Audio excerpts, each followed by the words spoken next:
Imagine holding the keys to a $40 million perfectly pristine private jet. Sounds like a pretty good problem to have. Right. I mean, the maintenance is flawless, the interior is this custom-designed masterpiece, and the flight history is just impeccable. Totally turnkey. Exactly. But now imagine not being able to find a single buyer, like, at all. Which happens way more often than people think. Yeah, and not because the jet is flawed in any way, but simply because of, well, where its PDF brochure is hosted on the internet. It's wild. Welcome to the deep dive. I mean, it sounds absurd when you put it like that, right? It really does. But in the highest tiers of global aviation, we see these phenomenal assets just languishing on the market every single day. Entirely unseen. Completely unseen by the people who actually have the capital to acquire them. So today we're looking at how a concept called digital real estate is completely redefining trust, visibility, and, well, competition in the incredibly high-stakes world of global aircraft acquisitions. And we've got an amazing stack of sources for this one. We really do. We are pulling from aviation industry strategy documents, internal corporate slide decks, master brain dumps, and actual platform ecosystem data from a highly disruptive network called Air Network. Yeah, and it's a compelling stack of materials because it outlines a complete paradigm shift. I mean, we are looking at a fundamental rewrite of how trust is manufactured. Right. And how multi-million-dollar assets actually change hands across borders. So our mission today for you, the listener, is to decode exactly how verified brokers, so everyone from, solo independent boutique operators to massive established firms, how they're using permanent digital real estate to build unshakable trust. Because that trust is the whole game. Exactly. We're going to explore the mechanics behind this shift and why this specific model is poised to completely reshape the aviation industry over the next decade. It's a huge shift. Okay, let's unpack this. Because to really grasp why this digital shift is happening, we have to start at the foundation, right? Yeah, we have to define the transaction itself. Right, like why is selling a long-range private jet not at all like selling a luxury estate or a high-end supercar? Well, that distinction is really the anchor of these entire strategy documents. They emphasize one core philosophy above all else, which is, and I quote, aircraft are not simply sold, they are placed. Placed, not sold. Yeah. That feels like a very deliberate choice of words. Oh, it absolutely is, because the word sale implies a really simple transaction. Like you hand over the cash, you get the title, you drive the car away. Exactly. But when an aircraft changes ownership, the physical transfer of the actual machine is arguably the easiest part. Really? Oh, yeah.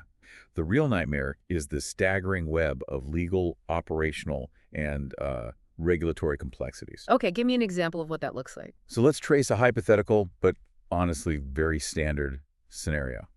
You might have a jet that's registered in the Isle of Man, Okay. but it's physically sitting in a hangar in Geneva. Right. And it's being acquired by a corporate entity based in Singapore, Wow. using financing from a bank in London. So you immediately have 4 different international jurisdictions colliding before anyone even signs a piece of paper. Exactly.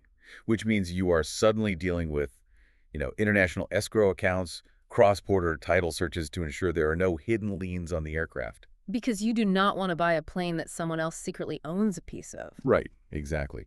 Plus, differing tax liabilities, import and export customs procedures, and aviation authority deregistration and re-registration protocols. Well, that sounds exhausting. And that's just the legal side. You also have to audit decades of highly detailed maintenance records. Oh, right, the logbooks. Yeah.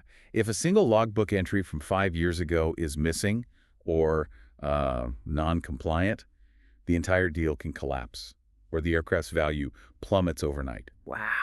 Because of these immense complexities, a buyer isn't just shopping for a plane with a nice leather interior. They are shopping for absolute certainty. They need to know the paperwork is bulletproof. Exactly. They need an expert guide they can trust with their financial and legal exposure. I mean, when you lay it out like that, it sounds more like executing a complex multinational corporate merger than buying a vehicle. That's a perfect analogy. You're transferring a massive operational liability. But I want to play devil's advocate here for a second. Sure, go for it. Let's say I'm a broker, okay, and I have an aircraft that is truly exceptional. It's pristine, low hours, perfectly maintained. Shouldn't a traditional listing on a popular aviation website be enough? You'd think so, right? Yeah. Doesn't a great asset essentially sell itself to the right buyer? Well, that is the exact myth the Air Network data dismantles. It turns out that the right aircraft, paired with the wrong visibility strategy, remains entirely invisible. Invisible. Yeah.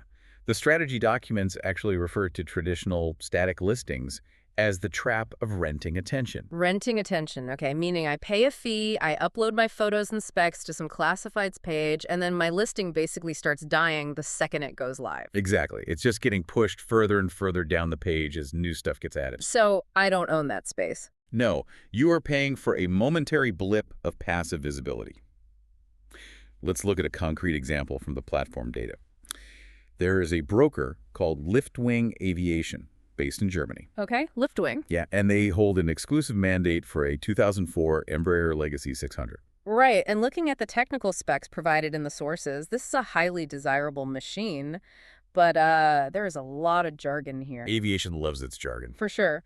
It says it has a fresh C-check completed in March 2026. So for the listener, a C-check is basically a massive, highly invasive structural A inspection. huge deal. Yeah, they essentially strip the plane down to its ribs to check for corrosion and fatigue, which, grounds the aircraft for weeks, sometimes months. Right, so having a fresh one means this plane is a rare turnkey asset with zero immediate downtime for the buyer, Which is incredibly valuable. It also says it's RMP and VNAV capable. which refers to the aircraft's modern, highly precise satellite navigation systems, required navigation performance, and vertical navigation. Okay, what does that actually mean for the pilot? In layman's terms, it means this jet has the advanced tech required to fly in tight, highly regulated modern airspaces without being forced by air traffic control to take longer, less efficient routes. Okay, so we have an incredibly capable turnkey asset here. But you're saying that if Liftwing Aviation just tosses that Legacy 600 onto a standard listing site, they're setting it up to fail. Yes, because the exposure is completely passive. Right. A buyer looking for a long-range jet in Asia or the Americas might never see it if the broker is only relying on a static listing board. Because it requires the buyer to actively log in. Exactly. They have to log in, search those exact parameters Yeah. on that exact day. What's fascinating here is that using a traditional listing is like leaving a business card on a crowded bulletin board at a local coffee shop. Oh, that's a great way to put it. Right. You are just hoping the exact right person walks by, stops, reads it, and calls you. It's entirely reliant on luck. And since that buyer in Asia is looking for the absolute certainty we discussed earlier, a static listing on a bulletin board doesn't build any trust anyway. None at all. It doesn't signal that the broker understands the nightmare of cross-border taxes or maintenance audits. It just signals that they paid $50 to post a photo. Exactly. So to escape this trap, brokers have to fundamentally shift their approach. They have to stop renting momentary attention and start owning their presence. Which brings us to the core concept of the Air Network strategy documents, which is building permanent digital real estate. The game changer. But how does this actually work in practice? Like, if I take my boutique firm off the classified site and put it into this digital ecosystem, haven't I just moved to a more crowded digital desert? Not quite. How does a profile actually stop me from getting buried? Well, the difference lies in the underlying architecture of the platform. Continuous circulation in a verified ecosystem doesn't mean, spamming people with emails or relying on basic SEO. Okay. The platform acts more like a Bloomberg terminal for the aviation industry. Oh, wow. Yeah. It is an active 365-day-a-year digital concierge. It algorithmically matches the specific data points of that Legacy 600 with the search habits, historical fleet data, and operational requirements of charter companies and buyers across the globe. So it's serving your asset directly into their daily workflow? Exactly. It's actively finding the connections while you sleep. Okay, so this brings me to a really important practical question. What are the specific steps the sources say a broker should take to build their digital presence today? Right, so the documents outline a very clear three-step methodology. Okay, step one. Step one is joining a verified ecosystem. The network itself must be vetted. That makes sense. Right. When a buyer sees your profile on a platform like Air Network, that verification instantly acts as borrowed trust. It signals that you have passed rigorous industry checks, you understand complex transactions, and you are a legitimate partner. So the verification is the filter that keeps the fly-by-night operators out. Precisely. Step two is moving away from static listings to 365-day living presentations. Giving presentations. Yeah, an aircraft shouldn't be presented as a flat classified ad. It needs to be a dynamic, data-rich presentation that is continuously updated and promoted across multiple channels within that ecosystem. Got it. And step three. Step three is ensuring continuous market circulation. You keep your brand, your track record, and your mandates actively circulating through the global market intelligence feed. Okay, here's where it gets really interesting, especially from a psychological perspective. Oh, psychology is fascinating. Yeah, because when we think of all this continuous market circulation, the natural assumption is that the target of all that exposure is the final buyer, right? Right, the person with the open checkbook. Exactly. The one person with the pen ready to sign the multi-million-dollar check. Mhm. But the internal brain dumps from Air Network dig deeply into the psychology of repeated exposure, and they completely flip that assumption. They broaden the target entirely. Yeah. Psychologically, trust is built through familiarity. The strategy documents explicitly state that, and again I'm quoting here, repeated exposure creates familiarity, recognition, authority, and trust. So if you are only targeting the person ready to buy today, you're missing, what, 99% of the market? Easily. Because the person seeing that Legacy 600 today might not be in the market for a jet right now. They might be a chief pilot for a corporation. Or a maintenance director. Right. But because your digital real estate is constantly in their workflow, they become familiar with your name. They see the quality of the assets you represent. And that turns every viewer in the aviation industry into a potential connector. Which is huge. It is. The pilot might mention you're listing to their flight department manager. A charter operator might forward your presentation to a high net worth client who's, looking to upgrade. Where that viewer might come back 8 months later when they actually are ready to buy. Exactly, as the documents phrase it. Visibility creates conversations. Conversations create opportunities. Opportunities create transactions. I love that. So by keeping the broker's name and the aircraft circulating 365 days a year, the broker is proving their professional reliability in real time. Yeah, they aren't a ghost who only appears when they have something to sell. They are a permanent fixture in the industry. It transforms exposure from a single event into an ongoing state of being. And this ongoing state of being acts as an incredible equalizer in the market. How so? Well, historically, massive traditional aviation firms dominated the market simply because they had the colossal marketing budgets required to buy the most visibility. They could just outspend everyone. Right. A boutique broker or a highly skilled independent operator simply couldn't compete with that sheer volume of noise. But the sources show that this verified digital ecosystem fundamentally levels the playing field. Completely. Let's look at the David versus Goliath dynamic here, because we have some great real-world examples of this in the platform data. Yeah, let's talk about Howarth Aviation. Right, Howarth Aviation. They are an aircraft brokerage based in Johannesburg, South Africa. And they are a classic independent firm focused on tailored solutions and trusted long-term relationships. But in the old model, their reach would be largely confined to Southern Africa, right? Mostly, yeah. But by joining the Air Network, their deep regional expertise is instantly amplified globally. So they have the same digital footprint as a massive conglomerate. Exactly. Another perfect example of this equalizer effect is Stratos Aerosales out in Los Angeles. Oh, right. They represent that 1999 Beechcraft King Air B200. Yes. Now, the King Air is a legendary timeless aircraft, and this specific one is a fantastic asset. The sources note it has a fresh HSI, and the engines are enrolled in maintenance programs. Okay, and for context, an HSI is a hot section inspection. Right. It's a major, highly expensive maintenance event where mechanics literally crack open the combustion section of the jet engine to inspect the turbine blades for heat damage and stress. It's intense. Yeah. So having a fresh HSI means the most critical, expensive part of the engine is certified good to go for years. Which is exactly what a buyer wants to hear. Combine that with the engine programs, which is basically an insurance policy where you pay an hourly rate to cover future overhauls. And this King Air is incredibly attractive to a buyer. Highly attractive. But Stratos Aerosales is competing against massive international brokerages to find the right buyer for it. Right. In the traditional classifieds model, their listing would just get buried under the marketing weight of the mega firms. They wouldn't stand a chance. But when a buyer in London or Dubai looks at the Stratos Aerosales presentation on Air Network, they don't see a small, local shop struggling for attention. What do they see? They see a verified, trusted partner embedded in a premium global aviation ecosystem. So the digital real estate gives them instant global credibility. Exactly. It allows the boutique David to stand shoulder to shoulder with the corporate Goliath. The platform's algorithm doesn't care about the size of your marketing department. It just cares about the quality of the asset and the verification of the broker. Right, which fundamentally alters the geography of the industry. Okay, unpack that a bit.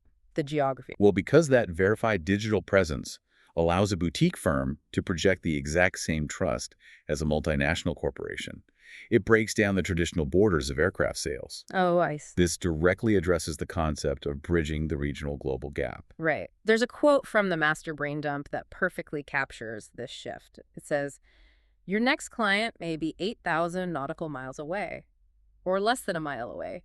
How would you know?"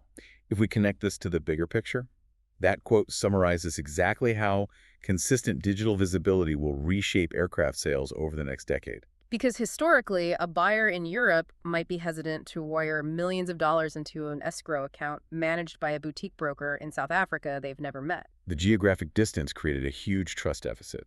But the digital real estate model acts as a direct bridge. It connects that hyper-specific regional expertise. Mm. The broker who actually knows the local tax codes, the local maintenance facilities, the local regulatory quirks. With massive international capital. Exactly.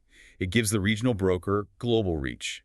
And crucially, it gives the international buyer a verifiable reason to implicitly trust a regional expert. Because that trust deficit has already been filled by the broker's permanent 365-day-a-year presence on the network. Right.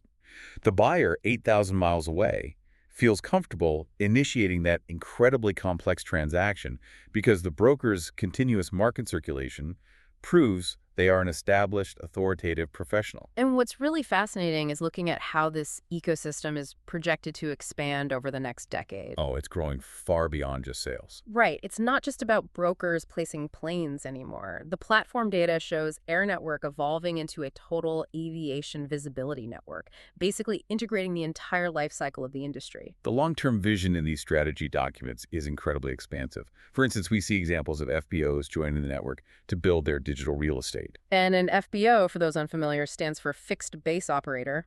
But what they actually are is the private VIP terminals at an airport.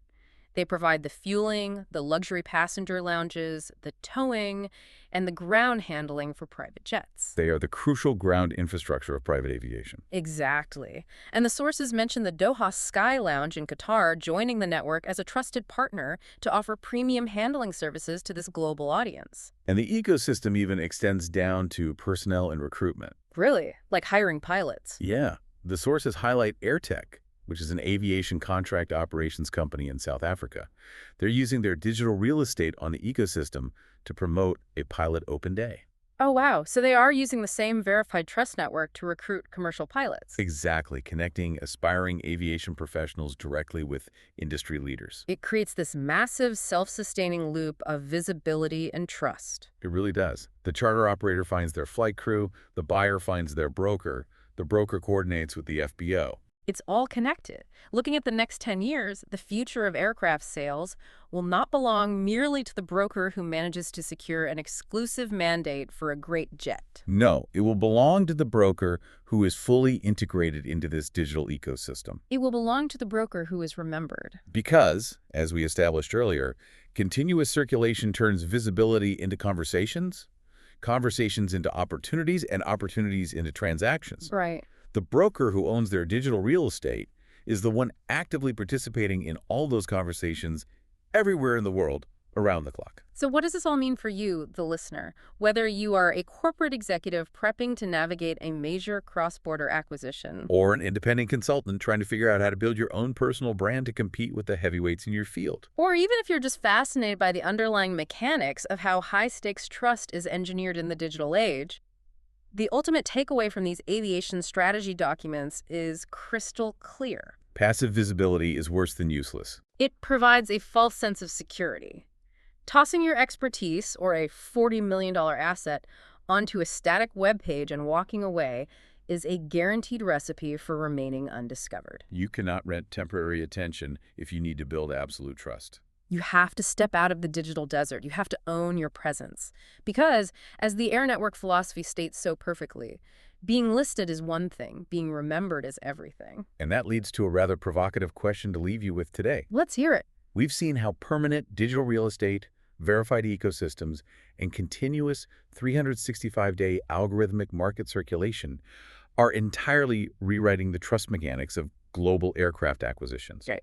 But what happens when this placement over selling model inevitably infiltrates other high-stakes industries. Oh, that's interesting. If this active concierge-style digital ecosystem is the only way to move a $40 million private jet across 4 jurisdictions. Could traditional temporary listings in commercial real estate, high-end fine art, or even elite executive recruitment soon become entirely obsolete? Yes, exactly. If the asset requires deep expertise and unshakable trust to change hands, maybe we all need to stop selling and start placing. We'll leave you to chew on that one. Thanks for joining us on the Deep Dive.